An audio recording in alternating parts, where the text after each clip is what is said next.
ওরে বাবা তুই আজকে আসবি, তুই তো জানিস না তোর মা এখনো ঘুমাই নাই। মা এদিকে দেরি কেন? এটা দেখার জন্য রাস্তায় গিয়া পর্দা ফাঁকা কইরা রাস্তায় তাকায়, ওদিকে বাবা সন্তানের লাশ অ্যাম্বুলেন্সে উঠাইয়া বাড়ির দিকে রওনা দিছে। মা তাকায় দেখে একটা গাড়ি আসতেছে, সে কি আনন্দ! মা একটা দৌড় দিছে বাড়ির মধ্যে, তোরা তাড়াতাড়ি আয়, আমার কলিজার টুকরো এসে গেছে, অপেক্ষার পালা শেষ। ওই যে গাড়ি আসতেছে, রেডি হ, আমার কলিজার টুকরাকে তোরা রিসিভ করবি। বাড়ির দরজা দিয়া অ্যাম্বুলেন্স যখন হুইসেল দিয়া ঢোকে,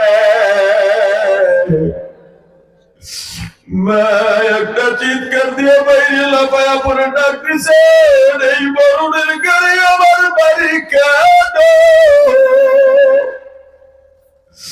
কার কপাল পুড়ছে? অ্যাম্বুলেন্সের দরজা খুলে তাকায় দেখে কলিজার টুকরা সন্তান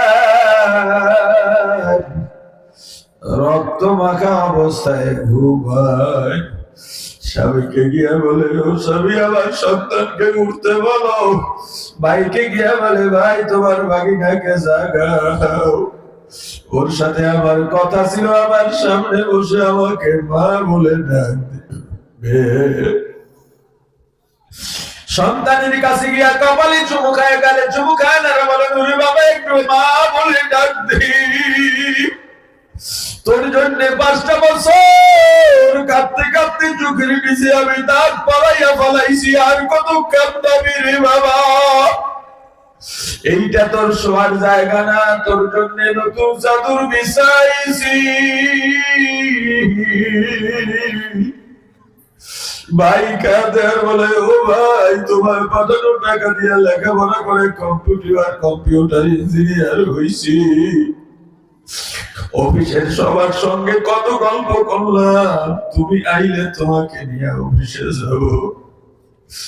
বোন বলে, বাইরে ফুলের মালাটা বড় যত্ন করে গাচ্ছিলাম, তোমার টাকা দিয়া বিবাহ হইল, আজকে আমার সন্তানের বয়স 4 বছর, ওরা মামাকে দেখার জন্য পাগল। খালারা বলে, ওরে ভাগিনা গরম পানি দিছিলাম তোর গোসলের জন্য, এই পানি যে তোর শেষ গোসল হবে বুঝি নাই।